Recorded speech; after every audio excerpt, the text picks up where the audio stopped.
And welcome to the program. First to the government's review into the Safe Schools program, the anti-bullying program which looks at gender diversity and sex diversity. It's caused a lot of concerns among conservative elements of the coalition. The Minister, Simon Birmingham, undertook a review. That review's come in and it has not placated those within his party room. One telling Sky News that it's a stitch-up and that he's described Safe Schools as being like a gateway drug like marijuana onto harder drugs. Now, others have described it as a joke and want federal funding to go, or the Minister should step down. With me to discuss this issue and the other matters of the day, the Resources Minister, Josh Frydenberg, and also Parliamentary Secretary to the Shadow Treasurer, Ed Husic. Gentlemen, good morning to you.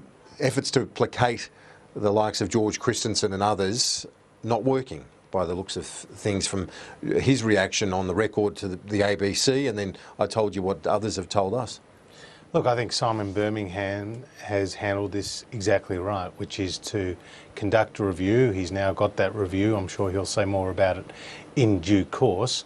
But this was a program that's designed to prevent bullying in our schools, and it was appropriate to check if it is meeting its objectives, and that's what this official review was undertaken. And backbenchers were briefed on it last night, and already they're briefing out that they're not happy about it. One telling Sky News, I told you it's a stitch-up, and others saying on the record that it does not stack up and it needs to go. Look, it's fair to say there are some passionate views about this program. That's why we've called for this review to get a better understanding of whether it is working and meeting its meeting its purpose. And Simon Birmingham will have more to say, but I think he's handled it. The problem very is right. not Senator Birmingham. The problem is coalition senators who might move today.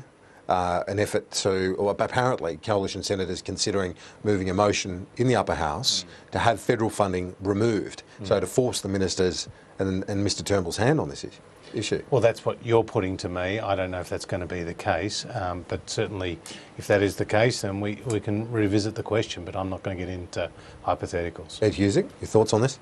This was never about a legitimate review. It was a sop to the hard right of the Liberal Party.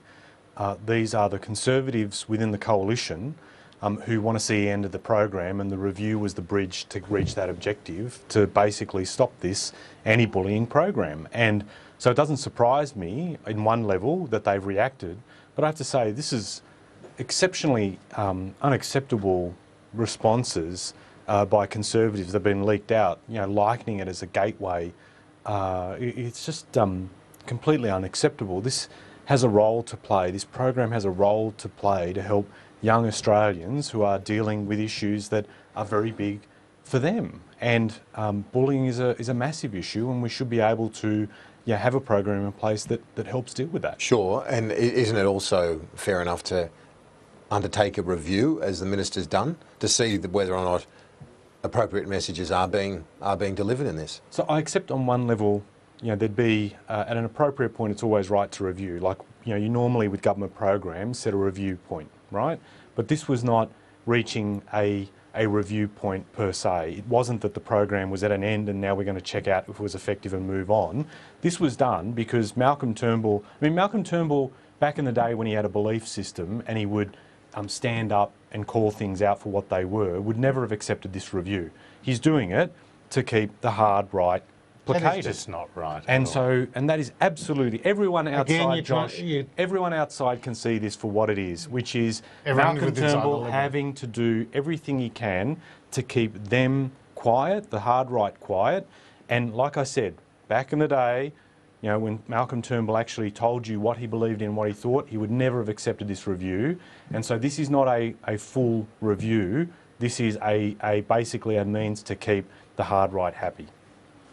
Look, legitimate concerns have been raised. The program's been in place for a few years. The Labor Party put it in place. The funding was running out. It is only appropriate now that there was a review. What are the legitimate concerns? Well, in terms of getting the schools to find out if they've actually been agreeing to the rollout of this program. And also the nature of the message. That's Correct. what a lot of them are worried about in terms of the Conservatives. But if they don't accept the judge's ruling on this, it's pretty poor form, isn't it, from these senators in your party? You're months out from an election, and on another issue now, they're trying to kick up a stink. And the thing is, you've got the review done. Emeritus Professor from the University of WA has done this look at this, and still they're blowing up about it. Which contrary to to Ed's partisan point here, just shows our bona fides here that we've brought in. Sure, but some of your colleagues need to pull their heads in, don't they? Surely now.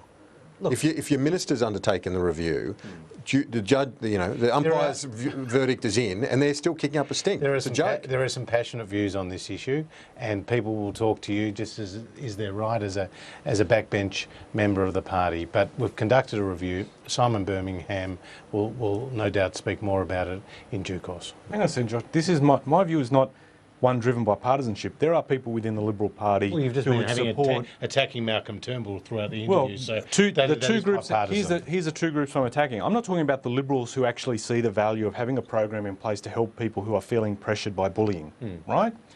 What I'm talking about is that there is a hard right that will never accept the judge's final decision on this review and will just want to see the end of this program, full stop.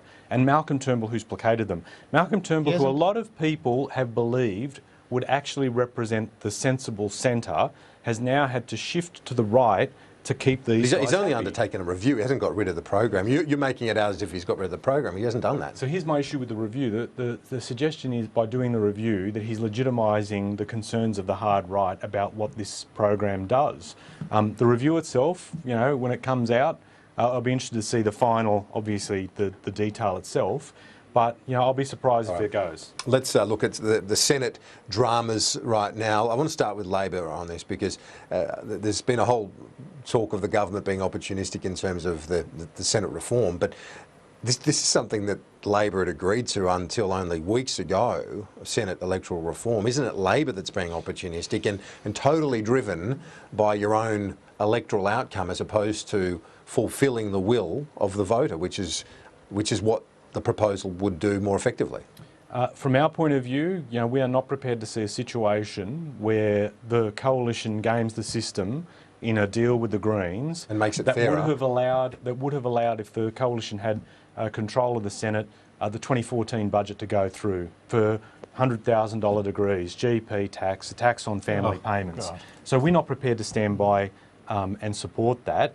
And just because a parliamentary committee might come up with one thing, it's up to the party to make a decision, as we have through And the our Shadow party Minister, processes. the Shadow Minister supported the government position as well. As we have, the party has made a decision that the recommendations can be made by Shadow Ministers and can be made by parliamentary committees, but it's up to us as a party room to make a decision, and we have. And we're not prepared to see a situation where the Senate gets controlled by a coalition that basically wants to inflict the level of pain that it does on Middle Australia. Well, Kieran, the fact is you'll get this through, despite all the colour and movement this week. It might be a longer sitting. We might be here on Saturday, but you will get these changes through. That's the bottom line. Parliament will sit as long as it needs to get these changes through. Now, we've just heard from Ed about how a couple of backbenchers on the coalition side have differing views to other members of the government. What about on his side when it comes to this Senate reform? The Shadow Minister responsible, the Shadow Minister of State, Gary Gray, and his colleagues on this standing committee on electoral matters voted unanimously in favour of reform. And so what does Bill Shorten do? He takes Gary Gray down the back, shoots him from his portfolio and takes it away from him, and denies his party's own position on this important reform. We are endeavouring to empower the voter. 97% of people vote above the line, Kira, right? But they don't know where their preferences go because of these backroom deals. And you see senators get elected with just a few thousand votes. And those senators That's now what the Australians are clearly just trying to save their own hides in this. They're using. Well, they understandably want to continue to make a contribution, but they can also see the underbelly of this reform, which is to hand the coalition control, courtesy of the Greens, a deal with the Greens. So why did the Labor Party support it? And the Greens in this have got massive backlash from their own members who are going, Our job is not to facilitate the coalition undertaking a whole stack of things, be it from climate change or stalling on marriage equality. Our job's not to do that. But you might disagree with the agenda, and I'm not going to get caught up in each and every one of the issues, but in the broader principle of a voter having their will fulfilled through the ballot box, this reform would achieve that much more than the status quo. Yeah, I'm sure the coalition is all about empowering Australians. When we see what they've done over the last 2 years of their government, I mean, give me a break. This is not about them doing that. This is about them. This is a naked grab. You're going to fall for off your power. chair backpedaling so fast, on this. This is the No way, Labor mate. Party's position. Sturdy. This is the Sturdy. Labor Party's position, right? Just until, recently. No, it's not. It's not. The party room has made a decision. The shadow minister responsible, Gary Gray, right, said that this would be good for democracy, this reform. You really want to go down this path? Yes, no. Also, Scott Morrison pushed for GST. How'd that go? Oh, yeah, that's it. The silence tells me everything I need to know about that argument. We're going to have to take a quick break. Back in just a moment. Stay with us with Ed Husick and Josh Frydenberg.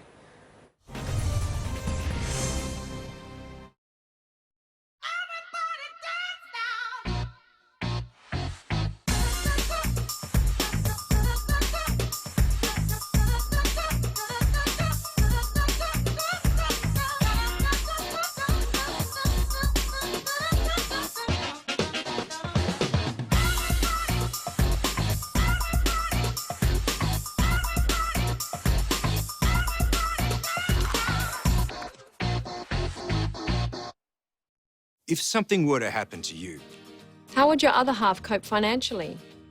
What about your children's future? how secure would your family's financial future really be? At Real Insurance, we promise to look after your family if you no longer can, with easy-to-get life insurance. Your family can then have financial support of up to $1 million when they need it most. It's easy to apply for real life insurance, over the phone with no medicals or paperwork required. And to say thanks, you'll get back 10% of the premiums you've paid after the first 12 months of your policy. Remember, one simple phone call is all it takes to secure your family's financial future. Plus, if you call now, you could win a year's worth of groceries for you and your family. If you have a family that depends on you, Make sure they're all provided for. Call Real Insurance now on 1300 303 459 and get a free quote or search Real Life Insurance. 1 in 6 Australians has a hearing problem. Let's put your hearing to the test. Each one of these numbers has a tone. Can you hear each tone?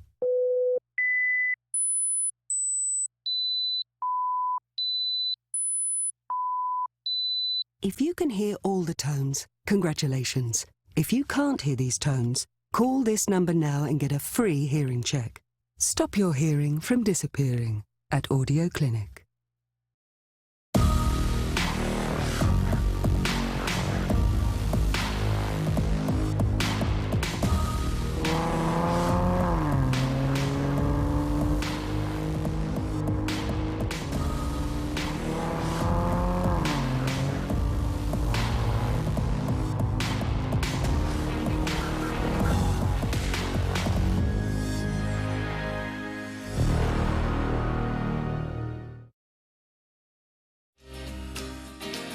Well, he's walking proof.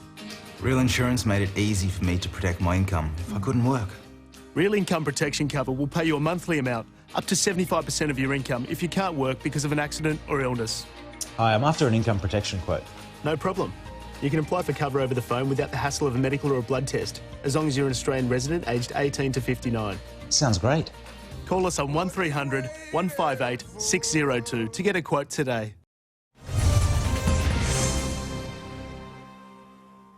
You around the bush on this one. This is AIM Agenda. With me this morning, the Resources Minister Josh Frydenberg and Parliamentary Secretary to the Shadow Treasurer Ed Husick. Gentlemen, good morning once again. On the front page of the Australian, Labor hands unions veto power over who gets work in the ACT. First of all, your take on this? These are outrageous revelations that the Labor Party, the Labor government in the ACT have given a veto power to the unions over the contracts that the government can enter into on procurement matters. I mean, this is an intelligence gathering exercise by the unions and the Labor Party of which the KGB would be proud. I mean, we need a bit of glasnost and perestroika in the Labor Party, a bit of openness. What we've got here I knew is... Mikhail Gorbachev. You're no Mikhail Gorbachev. No, you need to be Mikhail Gorbachev. We'll give you a tip. Is that it? Because no, seriously, this is really serious. This is really serious. I mean, you're a company that's tendering for government work, and suddenly your details are being provided to the unions, and then they provide a checklist as to whether the material, whether this contractor should be given the job. Now, the problem is this huge conflict you have within the union movement and the Labor Party. The union movement pre-select the Labor Party members. They then fund the Labor Party members in government, and now they're commercially benefiting from the work that the Labor Party members do in government. That's a chain of causation and linkage which should be really worrying, particularly after the damaging revelations we found with the Hayden in terms Royal of Commission. the government handing the unions, public service in the ACT, giving them a list of tenderers so the unions can give them the tick. And the further to Josh's point, isn't it also a potential conflict of interest if you have a union-affiliated fund like Cbus or something, which does get involved in construction or major projects? It's a tenderer, and then you've got the unions having to overlook the list. It does seem odd. I love the indignation. No one does indignation better than a coalition MP in relation to unions, and we've just had this sort of over-the-top response from Josh. Let's deal with a number of things. First, the ACT government can talk about the way they've set this system up. So it's they'll obviously respond to that in due course. People who tender for government work, a lot of that info will become public, is generally, through the course of things, has to become public anyway, right? And the other thing is too, there are elements of that, for example, knowing what type of companies are tendering. You'd want to know the details of whether or not some companies are, good corporate citizens or not. Or is it just that we allow the sort of 7-Eleven variety of companies that underpay workers to get contracts? But isn't that up to the minister? Surely that's up to the minister and the department to decide that, not a union. Exactly. You're not elected by the unions here. You're elected by the people of the ACT. And what worries us, Ed, is that this is exactly what we'll see from Bill Shorten if he gets the keys to the lodge. You see, the shadow assistant treasurer in this country, Andrew Lee's the member for Fraser. He's part of the ACT division of the Labor Party. What's he going to do if he ever gets onto the Treasury benches? Bill Shorten's got a track record of playing to the tune of the union movement. And if he ever gets the keys to the lodge, this is what we're going to see writ large, just like what we saw it when he was the relevant Minister for Workplace Relations. No, we play to the tune of working Australians. We care for the conditions. We care for the conditions. We care for the, as we said, and we had Bill Shorten yesterday talking about the need for us to not only be able to push for full employment, but also ensure that people are fully employed. We want to be able to ensure that people do take home good wages, that their conditions are protected, and that they're not always sold out by you guys. And we actually will, for example, we have a very broad range of reforms that we've put forward to ensure that people on all sides of the employment relationship... Let's just move on quickly. Newsflash here. Right, only 12% of the private sector workforce in Australia is a member of the unions. 88% of private sector workers are not members of the unions. And here we have a government dancing to the tune of the unions, just as Bill Shorten will. No, because coalition governments always want to follow US environments where you make it hard to be part of. You make it hard to be part of a union. We get the type of wages in this country have stalled. What's your plan to actually help people do better on their bottom line? Bill Shorten's the Bernie Sanders. What's your answer? Your answer is to always cut wages, cut penalty rates, not actually sustain people. Okay, we've got to move on. Bill Shorten's the Bernie Sanders of Australian politics. I need to ask you about the Iranian foreign ministers in town. Are you comfortable with this closer engagement with Iran? I know Labor spokesperson Tanya Plibersek suggesting the foreign minister is turning a blind eye to some of the rhetoric from Iran on Israel and America. Look, I think Julie Bishop is skillfully navigating through these difficult waters because she was in Tehran last year in April, and it's only appropriate that there's now a reciprocal visit from the Iranian Foreign Minister to Australia. Reports today is that she made very clear to the Iranians Australia's concerns with their ballistic missile program, with their human rights record, with their anti-Israel rhetoric. Iran is also an enemy of ISIS, and ISIS is our enemy in the Middle East. At the same time, Iran supports Hezbollah, which is a prescribed terrorist organisation here in Australia. So these are difficult issues, but I'm confident that Julie Bishop has handled them. There is a more moderate leadership in Tehran these days. Is it time for our government to be thawing relations as we're seeing? I mean, internationally, the sanctions are being lifted by the US and others as well. As long as we strike the right balance, and as long as, obviously, you do need to find ways in which to work with governments if they moderate their position. I think a lot of people still have, concerns about the approach to human rights, and some of the things that Josh has mentioned, and some of the rhetoric that has been levelled towards countries that we have close relationships with. So let's wait and see. I still think that we do need to be able to reach an agreement with the Iranians on things like refugee or resettlement agreements where people have not been found to have a genuine claim. We struck that problem in government. The coalition's found the same thing with the Iranians. Let's see how that pans out as well. We've got to find a way to resolve those issues. But again, we need to be going into this with eyes wide open. All right, that's all we've got time for. But we've got a very important, on a lighter note, happier note to finish the program. Something we should mention. It's not often we do a birthday wishes on AM Agenda, but this is a very important. His 21st. Very important individual. My mum. Happy birthday, Mum. Happy birthday, Emma. And she also watches all the time too. Oh, she's an avid watcher, and right now she's filling out the scorecard. But I also have to give an apology to your mum, Erica, because I threw the rabbit ears up behind you last time. And so She I was just want to say, offended. Well, I love your mum, not just because of a great Shabbat dinner, but because she's a great lady. So can you make a commitment this morning? No more rabbit ears and going on like a Mrs. Frydenberg, no more rabbit ears. I promise you. Please forgive me. And Mrs. Husick, very happy birthday to you. Yeah. Happy birthday, Mrs. Husick. Love Thanks, our Mars. gentlemen. We'll talk to you soon. Ed Husick, Josh Frydenberg. Quick break, back in just a moment.